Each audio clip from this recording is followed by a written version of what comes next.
so shy to start off by saying, hi and welcome to Crip Campus. It's me, Ryan Parrey. Hi, I'm Cindy Nover. I use she, her pronouns. Welcome, everyone. Yeah, I use he, him pronouns, and for the first time ever, this is a live recording of Crip Campus. Am I audience? I don't. I'm not audience. Well, Get that in. well, and today we've got it's Ryan and Cindy and Jim Ryan. Jim Ryan. Yes, sir. And we're doing this in the middle of our university's Disability Pride Days, which is 3 days of, well, exactly that, Disability Pride events. We have workshops, academic papers, student panels, and I don't need to be talking so much, but we're joined today not only by our audience, but by 3 students from EWU, whose names are... I'm Theodore Monet, he, they. I am Layla Alameen, she, they. I am Kehlani Slaughter, she, they. Thanks for being here. Ani and Layla are both pursuing the Disability Studies minor in addition to studying psychology, right? The both of you? I'm not psychology. You're not psychology. I'm biology. Biology, the other one. I am psychology. That's right. And then Theo, you have a different major. It's complicated. Yes. Anthropology, technically also psychology, but I also sit in on so many classes that I can't take. I'm a McNair student, so prepping for grad school, and it's that mess. Yeah, and Very familiar. Yeah. yeah. Well, and it's interesting because it just occurred to me, both Theo and Layla, I first met just riding the bus years ago. In the case of Layla, no joke, 2 years ago. And after the first day of class this quarter, I said, hey, wait a minute, didn't we had one conversation? And we did. And then I overheard you mention phenomenology. Yeah, I was taking, that course in phenomenology in the psych program at the time, That's right. which I literally did my final in disability for that Perfect. class. Well, we've prepared questions for you, but I'm assuming you said yes because you were asked to be on the podcast, but I just like talking. what brought you to caring about disability and access and all of these things in general? You just jump in. Yeah, please just jump in. Okay. Well, I was born with several disabilities. I did not know that at the time until I got severely disabled at about 11, which in turn turned into me seeing several doctors a week and not being diagnosed until I was about 21 years old.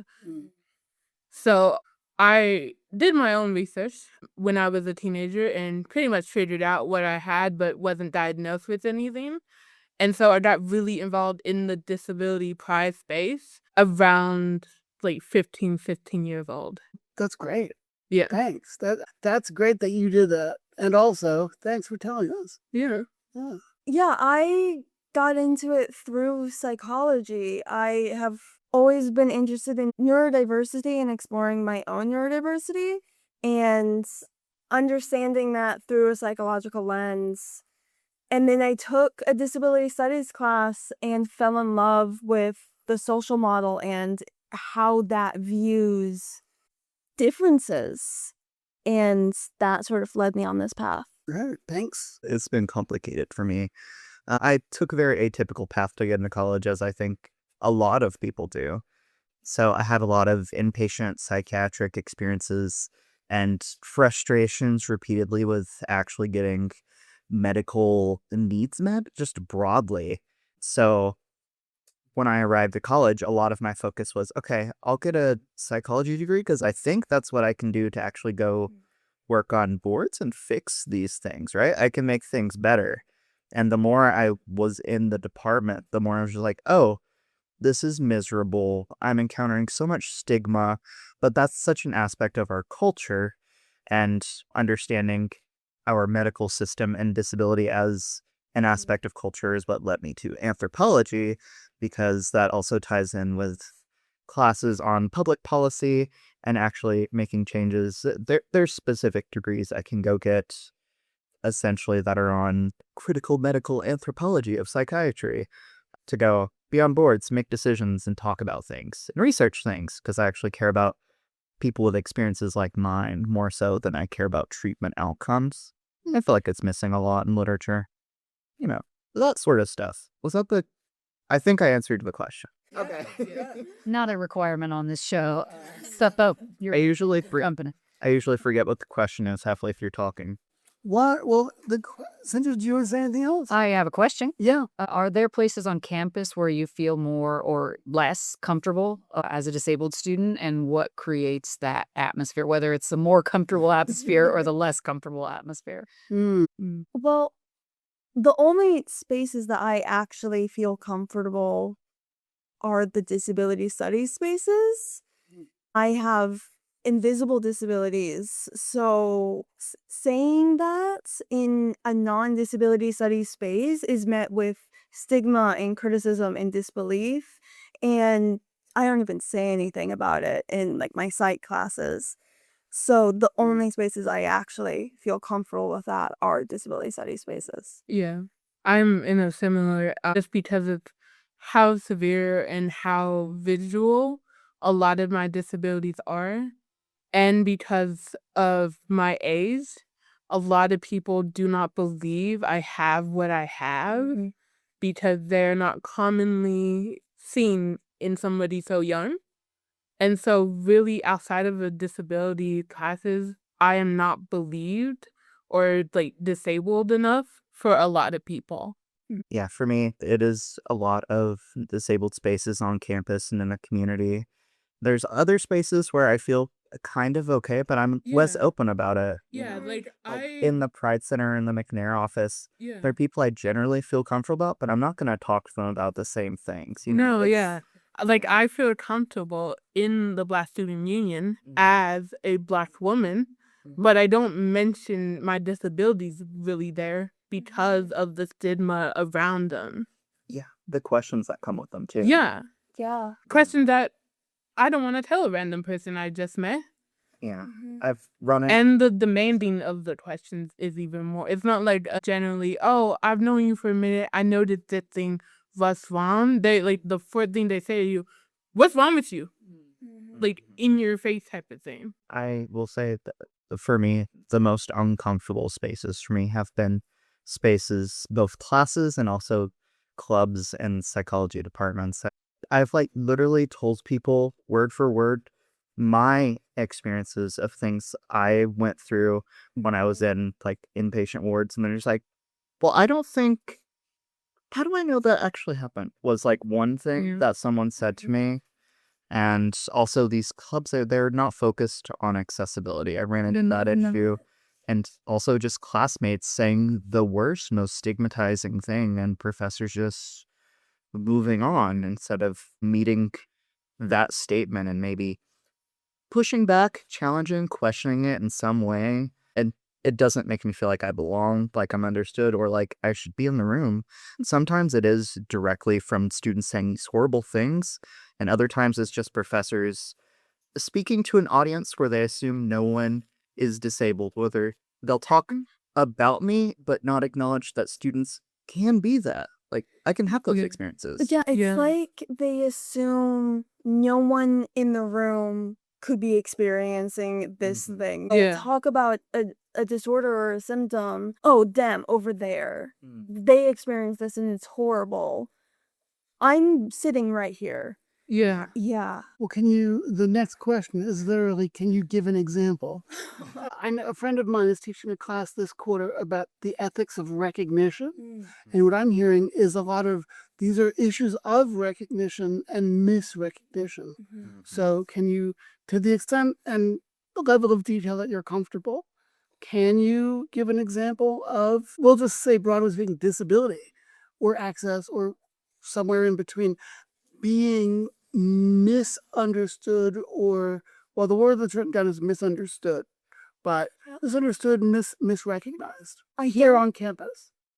I don't remember what disorder this was in relation to. In one of my psych classes, we were talking about some disorder, and the teacher basically said, imagine what it would be like to to be aware of the clothes on your body all of the time.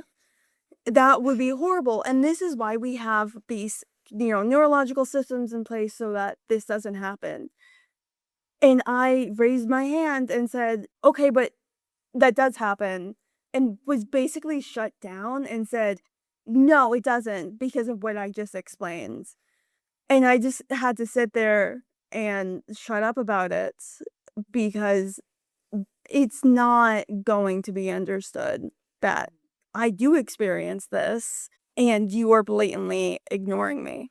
I've had classes where a professor Lulu said, now, how do you deal with someone who has these experiences? And I'm just like, well, I deal with myself all the time. So, like, what are you asking?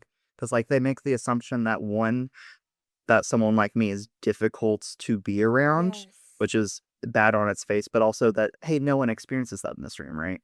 Yeah. They were specifically talking about bipolar there. Yeah. I had a teacher call bipolar disorder bipolar disease once. And That's a decision. it is a decision that I chose not to say anything about in the room, but psychology is so medicalized, and Yeah. I think it's going in a direction away from that, but not nearly fast enough. We have so much to talk about after We do. And I could imagine some people I could imagine some psychologists saying, and that's a bad thing. That it's going away from, I'm not a psychologist, but we already get criticized for not being biology. Yeah. What we have to be harder. Yeah. Yeah. I would say my example is more with a classmate. So I am a part-time wheelchair user, which means I can physically walk, but not well, and sometimes I need to use a wheelchair. I was explaining an example of this because something that a lot of wheelchair users don't like is when you touch our wheelchair, as it is seen as an extension of our bodies. And just like how you wouldn't go up to a random person and touch them, you shouldn't automatically touch somebody's chair. And I was explaining how terrifying it is when somebody does that. There's just a random person, you can't really see them, and they are moving your body, especially as a Black woman, is a terrifying thing. But when I explain this, people usually don't get it. They are like, oh, well, if somebody I'll try and explain, I'll be like, imagine somebody picking you up and moving you. Most able-bodied people gonna be like, oh, whatever, I could fight them off. Like, that's not terrifying. But so the example I used was, imagine somebody picking you up and shoving you into the trunk of their car. That's a much more terrifying example. And a Pacific classmate said that it was a bad example because that's not what was happening, and that doesn't really happen type of thing. Wow. And was just saying that my lived experience of how terrifying it truly is was not accurate. Yeah, that makes me think about another question that we had, which is like, what are common misconceptions at EWU that you think should be corrected? So I don't know if that's a misconception. It's certainly like an etiquette breach, Yeah, right? for Like I sure. talk to my students about how to interact with people with disabilities. And there's some strategies, but then obviously Yeah. everybody's different, right? But certainly Yeah. touching someone's mobility device is Yeah. not considered great. And so what are some other things that you would sort of correct here at EWU if you had that opportunity? I would definitely make it more accessible. I mentioned earlier in the day how I don't currently have access to my wheelchair because of how inaccessible the campus is. The campus broke my wheelchair, and so I cannot use it. And as well of connecting to that, a lot of the time people will see somebody in a mobility aid and think, oh, they need help because they're disabled. And obviously, if you're disabled, you need help, which is not always the case. And sometimes, yeah, it looks like I'm struggling with something, but that doesn't mean I don't know how to handle it. Like, just because I'm struggling to get over a steep ramp doesn't mean I can't do it. And doesn't mean I want the help of a random person to, again, touch my body without consent. Is there a strategy that the average person who might encounter you in a situation where you might appear to them to be like Yeah. struggling with a door or who knows what, would you like a person to ask you if you'd like help, or Asking that is fine. Yeah. The asking is fine. It's just a lot of people don't do that. And if they do ask, take what they say seriously. Yeah. Because I have had somebody ask and I'll be like, no, I'm fine. And then they still continue to move me. Thank you. That's tough. Yeah. What was the question? I asked, like, what is something that you would sort of correct about your experience here? But I sort of talked about a misconception, like here, like all disabled people need help and want your help, and you should try to rescue them, right? So, Yeah. want to talk about either a misconception or something you'd like to correct, or both.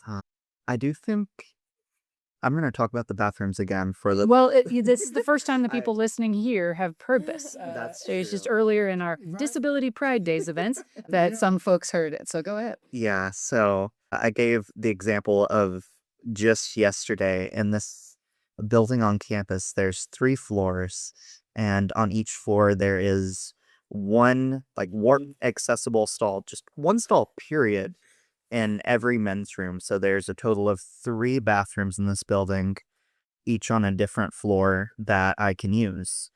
And so I feel like I'm playing bathroom roulette if I need to go pee, because I have to plan ahead of time, because I know it's probably going to take me longer than it should, in my opinion, because yesterday I had to go six bathrooms. I ended up in a different building because all the ones here were full, and every time I have to go up and down, that's another usually 2, sometimes 3 minutes, and then walk to the next building, to their second floor to find one, and it took me like 15 minutes. That's just navigating there. And so would your ask be for more time or more bathrooms? More bathrooms. More I bathrooms. would say more accessible bathrooms. accessible Specific, bathrooms, yeah. Yeah. Yeah, like there's the idea that if there's one accessible stall in a bathroom, That's that's enough. enough. Yeah. And it's not. If there's a group of friends all with mobility aids that want to go to the bathroom at the same time, they can't.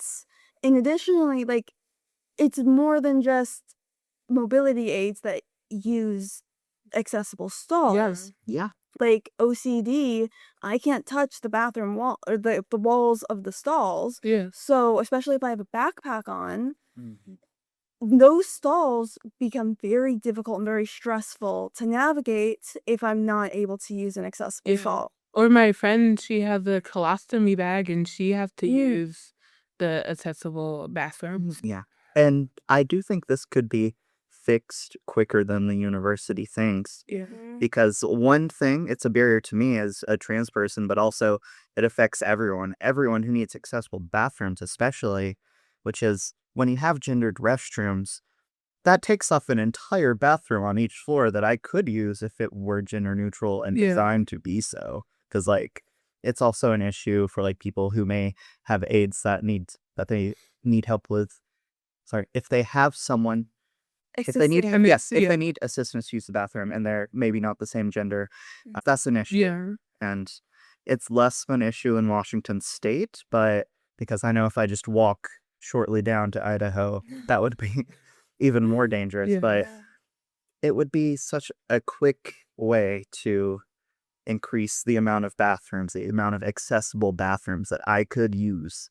Yeah. And also, I would probably get yelled at a little less. I would also say that the accessible bathrooms aren't that accessible. Yes. If you are in a wheelchair user, it does take a minute to be able to turn and navigate into the actual stall. That is not convenient if you really need to use the bathroom. They're very different sizes, and Yeah. often the bathrooms here have those corners, which Yeah. is narrow for Mhm. some buildings. It's Yeah. strange. Yeah. Like, it's an everyday issue, multiple times every day, Yeah. you know? Yeah. And the women's bathroom in this building has the accessible stall like in a corner almost. And it's very hard to It's turn your very wheelchair like that to just Mhm. get into it. But the bathroom has that little access sign on it. It sure does. Surely that's all you need. Sure. No, of course not. Yeah. Because it's for me doesn't mean it meets my. Yeah, I will say the campus isn't the most accessible. Like I mentioned earlier, how I have to put a gap of at least an hour in between my classes just to get to my classes, or I'll miss the majority of my class because like they'll be like, oh, it takes 10 minutes to go from this one to the next one. This is a 10-minute walk. You're perfectly fine to do that. But it takes me significantly more time than 10 minutes to get from point A to point B. Even 10 minutes is not enough time. Yeah. If I have I a see class- people running. If I have a class in Martin Hall and my next class is in Senior Hall, Yeah. I've had to make that journey and I've had to run to make Yeah. it on time, and I was still a couple minutes late. Yeah. So Like this quarter, I have an 11 a.m. class in Patterson, and then I have my disability classes here in Senior Hall starting at 1. And I have that gap because I know I could not get from Patterson to Senior Hall within 10 minutes of each other. It's not nothing. Yeah. Yeah. It's a distance. Even if we're in the same building, Patterson is my nemesis. Everybody's nemesis. Yeah, That building sucks. I'll have a class on the first floor. I only have to get to the second and find where my classroom is. But it's so difficult to navigate. Yeah, it looks the same no matter where. I have to go and read each individual number. Yeah, that I and a can't lot of the see very time, well. that elevator is broken. Like I Yeah. mentioned, I missed 3 of my classes last week because the elevator in there was not working, and I physically cannot do the stairs without falling down to my death. And I didn't feel like doing that, so Yeah, for our listeners who aren't familiar with the campus, Patterson was built in 2015. It was renovated in 2015 and between 2015 and 2018. And now it's like this new quote unquote like fancy building where there's like a digital readout of what class you're in, like on the outside of the class. And when you walk in or when you wheel in or when you get inside, you have to choose to go up some stairs or down some stairs. And so if you're in a wheelchair, they direct you to the northwest entrance, and you have to go like around the outside of the building to do that. But elevators don't take you to, I mean, so if you're not where that is and there's a fire, you have to go to an area of refuge. We've talked about that before on this show. And so there's just a picture of a person in a wheelchair that just says area of refuge. So just wait here for the fire department to rescue you when necessary. And then when you're inside the building, even if mobility isn't an issue, it's very difficult to figure out what floor you're on and where you are. Yesterday, I tried to go through there with a wagon to deliver some promotional materials for Disability Pride Days. And I was told, oh, you can't get out of this section because you have a wagon. And it was true. Like I had to backtrack and I had to go backwards with the wagon and it didn't turn around to get out from where I was. Right. So anyway, the only reason I'm mentioning that every campus has a terribly inaccessible building. The reason I mention it is because this is one of our newest buildings and it's meant to be one of the fancy ones that like your tax dollars, this is a state school, helped build. And I find it, and sounds like some of the other people here find it, one of the least accessible buildings. So it's like, oh, congratulations, you threw a bunch of money at something. It is a very pretty building. It is very pretty. Yeah, if you want to look at stuff, you should go over to Patterson. Sir. I have to leave the building and walk around it to get to my professor's office. That's what I was doing yesterday. They told me, oh, there's no way to get out right here with that wagon. You have to go outside and then come back in another building. And there's no way to know that unless you need to know that. yeah. There's no. I'm reminded. I like to drop book recommendations. This is exactly like the book Signs of Disability by Stephanie Kirschbaum, Kerschbaum, where she like I was joking. Well, there's an access sign up on the door. Clearly, all the issues are solved. Which is something that's dressed like in Tanya Tchaikovsky's Question of Access, right? Stephanie is saying, yeah, but those signs teach us how to read disability into spaces, right? So that as long as you can see that sign and where to go and not go, but then you also automatically know who isn't expected to be here and who you can read just by looking at the signage, who's an afterthought. Mm-hmm. Reminds me of the bus station. The 6. Did you see how they separated there's the 6 that goes to Spokane, and then there's the 68 that goes from Eastern all around Cheney. Yeah. And they separated the stations now, but the station for the 68 doesn't have a seat. it has one of those leaning posts. Oh, is Yeah. it just? It's been like Yeah. that for a couple years, actually. Yeah. See, Yeah. I didn't notice that because I didn't live in Cheney until this year. Yeah, I lived in Cheney in 2024, and it was the same, Linda. Well, yeah. I usually just end up sitting in the grass. The bus goes right past me though. I have my cane, so I'll just wave at them. Yeah, should. So, not to, I can't. We've written another question, and then I've got one more if we have time. But what, shifting directions almost completely, are there times, places, instances, or examples where you feel that disability is part of campus? Disorder students are part of the design of campus life rather than something accounted for afterward, and what creates that feeling. Yeah, has that ever happened? I will say personally, I have not ever experienced that. I commonly feel like we're an afterthought, and nothing is really built for us or with us in mind. I'll have the example of professors that care, but by design, the university, no. Yeah, but I've also had professors who they got my list of accommodation. They're like, I'm not gonna do this because in the real world, you won't be able to get these. Yeah. So you don't need them. Yeah. I've had professors that, like, I was sitting there with my friend who's a TA, and he was talking about a student that had accommodations turning on something in late, and then they're like, they get full points on this, right? And the professor went on a really ableist tangent. Yeah. Yeah. But it's not uncommon. I've definitely had it where they're just like, I'm not gonna do that. I don't want to do it, so I'm not gonna do it. Yeah. And then I will talk about Professor Mitchell forever. I love that professor, Dr. Andrew Mitchell from the anthropology department, because he actually builds accessibility into his classroom setting without being asked. But it's still individuals Yeah. are making I will those say choices. Yeah. Dr. Perry is the only Yeah, Dr. teacher so Perry. far Yeah. where I really felt like disability was thought about and was included into the class. Every other class I had to bug them several times and they still didn't do the accommodation correctly.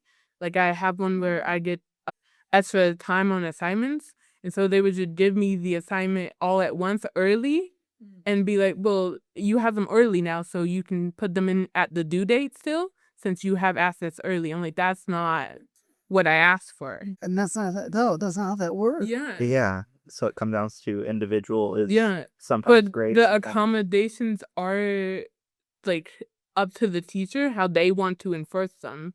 So technically, they did the accommodation correctly. Right. Now, to be fair, none of you have had a class with a certain Cindy Nover, Dr. Nover. That's true. Whose levels are very accessible and access is built into it. It's not just accommodation on steroids. This isn't a promotional my class. I mean, see for yourself if you want to study social work, but Yeah, that's true. But yeah, well, then if I can, so what would, if disability and disabled learners were built in or baked into the design of campus life, classroom life, those are different things. Yeah. Can you describe what it would look and feel like? How would you know that disability and disabled students were valued without question? My first thought is the physical structures on campus, Yeah. having accessible entrances be the front entrance, having desks and chairs that are not connected. We talked about this in an earlier event about The flip tops. yes, there are desks in Martin Hall and Williamson are almost entirely comprised of these desks that are combined. The chair and the desk are connected, and that means a lot of people can't use them. People of different sizes with mobility aids, a bunch of different reasons, and it's inherently inaccessible. So those are the types of things I'm thinking about. What about you guys? For me, I feel like there is, of course, the design, the physical, but also there's the digital. And I think a lot of it comes down to I might not know what this looks like. I might know what is accessible for me, but I don't truly understand what's accessible for everyone yet. So a lot of it I still won't realize until after I see it, when everyone else feels like they're understood without having to ask for help and having the onus, the burden of the structure of asking for help. That should be Yeah. the system. It should be And baked in. Yeah. I don't think we'll get to a point where it's accessible for everyone because No, people 'cause people- have clashing accommodation needs. Yeah, for sure. I know I taught in Dr. Perry class recently about how the tiles at the end of a sidewalk made for blind people to know that's the end. I hate them. I hate them so much because they're very difficult to get a wheelchair over them. But I also understand why they are there, and I appreciate that people don't get run over by a car because they're there. Very important. I talked in one of my classes previously about like masks because they are very important, especially when it comes to people who are maybe immunocompromised or just otherwise really don't want to get sick. Very understandable. Like during COVID, it was very hard for me because I don't hear very well. I rely really Yeah. heavily on lip reading or transcription. So during the entirety of COVID, I was working at a warehouse job and everyone was wearing masks as they should. But at the same time, I didn't learn my boss's name for 2 years until I saw it on a form and asked, "Who is this?" And the person said, "That's me, the person you've been talking to for 2 years." Because Yeah. there's clashing needs. Yeah. No, and I think this is a perfect example because I loved wearing masks. Yeah. Autistic masking things. Yeah. It made it so much easier for me to exist in the world because I didn't have to manually control my facial expressions or read someone else's facial expressions and try and manually figure out what that means. So it was a great time for me, but then Yeah. for you, Yeah. it was the complete opposite. I was kind of in the middle. I liked what you said, and I didn't have to like mask my face and make sure I was doing the right social thing. But then at the same time, I do have a heart condition, and I cannot breathe that well, so it made breathing really hard. Yeah. But I also appreciated that I did not get sick as often either. So Yeah.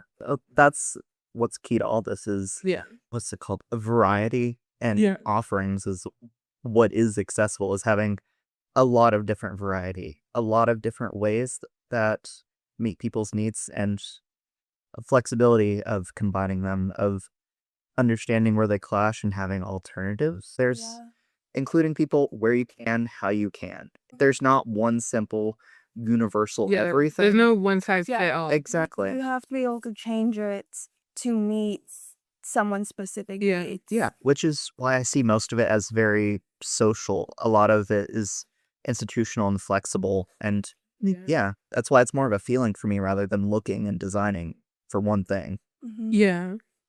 I will say it would definitely be better if it wasn't on the disabled person Yeah. to make it accessible. I think that's one of the biggest issues that it's not thought about until a disabled person bring it to light and be like, I need this thing. And that would truly make it an afterthought.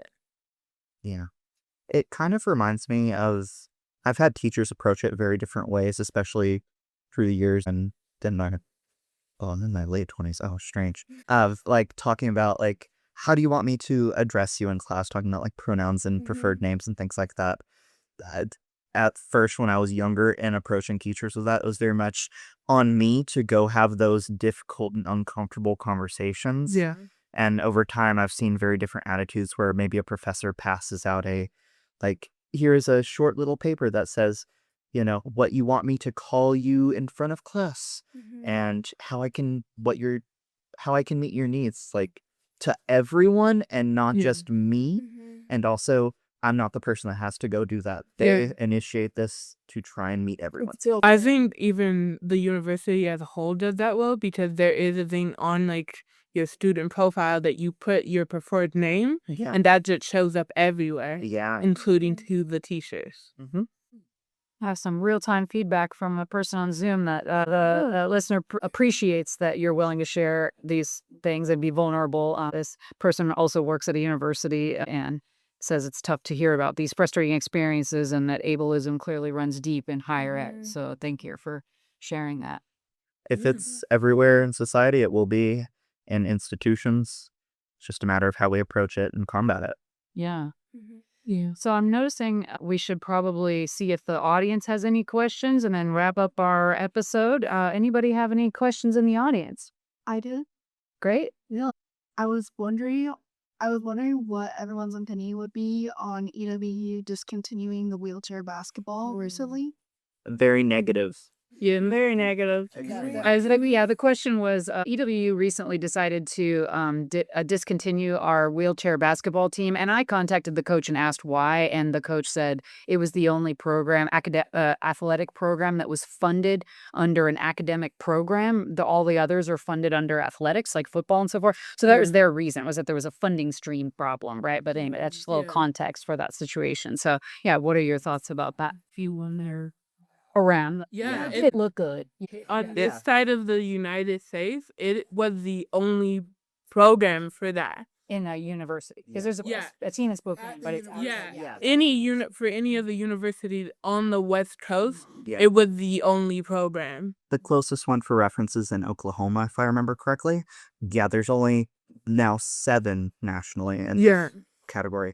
And I think it's very negative, and I think they handled it entirely incorrectly. Why wouldn't they just, first of all, why wasn't it also funded as part of athletics? Because this is an athletics team, and questions should be raised as to why you are separating sports for inclusive sports, adaptive sports, from other sports. That's a big, big point of contention for me. And I think so negatively sometimes about other goings on, like what's happening with them wanting to majorly cut gender, women, and sexuality studies, cutting DEI certificates. It's this huge continuing pattern and issue that I have so many feelings about that I am continuously going to talk to people about. Yeah. I'll be right back. I want to know if they tried to find like other funding or if that was part of the conversation or if it was just, nope, you're cut, you're done. Yeah. No more of that. Well, I spoke to the coach who certainly didn't enjoy having the program cut. So that person wasn't like, yeah, let me tell you why I did this. That person was like, I don't know, some stuff happened to me, right? So yeah. And I've heard from some of the players similarly. They don't know. Yeah. I just feel really bad because some of those I knew some of the players and some of them were on scholarship to be on that team that because the team doesn't exist anymore, they don't have. Yeah, through the end of this school year, it Yeah. was said that they could still be supported. Yeah. Like as a friend, she was a sophomore on the team and now she won't have her scholarship. Yeah. So we have 2 more minutes until some people are going to leave. Do we have one more question from the audience? What? I don't hear any questions. Does not look like it. And then Nathia's walked away. I don't know why. He went to the bathroom. Okay. What's one thing that you can say briefly that you haven't already said that you'd like us or in the room audience or the, I don't know who listens online audience to hear or know or understand differently? I know a lot of progress has been made, but it feels like the culture still views disability as something that's visible and physical specifically. And the conversation around that creates a lot of stigma. And so I just want to emphasize that disability is, I don't want to say a spectrum, but it is. There's a wide range. Yeah, for sure. And not all of it is visible, not all of it is physical, but they should all receive the same consideration in the conversation. I will pick up with what you said. I also think that when somebody thinks of a disability, they often think of an older person, which is not necessarily the case. And something that we say in the disability space commonly is that the disability community is the only community that you could join at any moment in time. And there is nothing stopping that. Like, I became disabled at 11 years old. So just knowing that just because something is commonly affecting one group doesn't mean it never affects another one. And it's worth noting that example of older people, Yeah. we might say, all of us collectively under the age of 60 might say older people become disabled. Yeah. Older people would say, no, we don't. We're just older people. Yeah. And that's ableism. Yeah, for sure. It Yeah. just speaks to, no, right? Yeah. Like, I know my grandparents are it, but they would fight you if you ever said that they were disabled, despite one of them using several different mobility aids. I'm nodding. That's great for an audio medium. I told Theo that we're on just one last comment. Yeah. So Yeah. And I hope I don't repeat things you two say as they happened while I was in the restroom. But I know you generally talked already about disability isn't just one thing. It doesn't just look one way. Yeah. And if you need those aids, I'm here talking about mobility aids and things like that. You should use them. There is no such thing as disabled enough or not disabled enough to need For sure. like an aid. Like for me, Any accommodation. yeah, or any accommodation. If it would help you, if it is something that you think would help you, you should ask for it. Yeah. You should advocate for yourself. And like you said, disability is a spectrum, but a lot of people think of a spectrum as linear. Like, there's kind of disabled over here and there's really disabled over here. And it's not like that. It's more like they're just all over the place and everybody has different needs. Even if you have the same disability, you might have different needs than another person. And so it's just knowing that it affects a wide range of people and that there is a lot of room to be improved upon. Well, there is a question. we have one more question. oh, great. Can I just say, I always forget, we got a bunch of activists here. Yeah. Those are weeks. As a person with a disability, do you ever feel pride? Like, say that you're struggling with something and you need help, you already know how to help because you have pride thing. So I'm going to repeat the question. The question is, do you ever feel pride, but not in the sense of like disability pride, but more or less your pride of not wanting to accept help from others got in the way. So I want to distinguish. We're not saying I'm proud to have a disability. We're saying my pride in the negative sense gets in the way of me wanting to get support. Is that correct? Like things Like you're Yeah. proud to, I would definitely say when I was younger, that was 100% a thing. Especially since I did go so many years without being diagnosed, and like a lot of people in my life would just like, you're not disabled, you're just lazy, was a common phrase I heard. And so I didn't think I should or were allowed to use mobility aids to my own detriment, to that now that my disabilities are more severe than they would have been if I had gotten the help when I needed it. But now I'm kind of at the point where, like, yeah, I'm disabled. I need help, and figuring out a way to get that help. Yeah.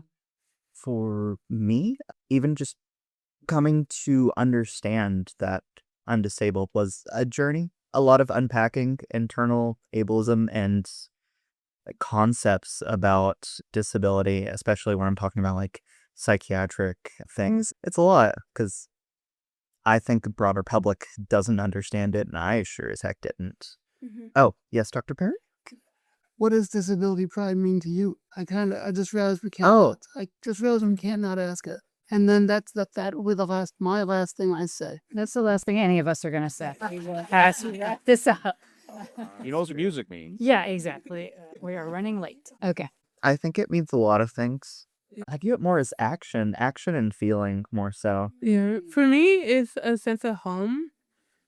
While every disability is different, I have felt most at home with other disabled people. And like, I don't have to pretend to be something else just because I'm disabled. Like, there's not so much of are you disabled enough or do you really need this, as I have felt with the disabled community. So it's just a sense of belonging. Yeah. Yeah.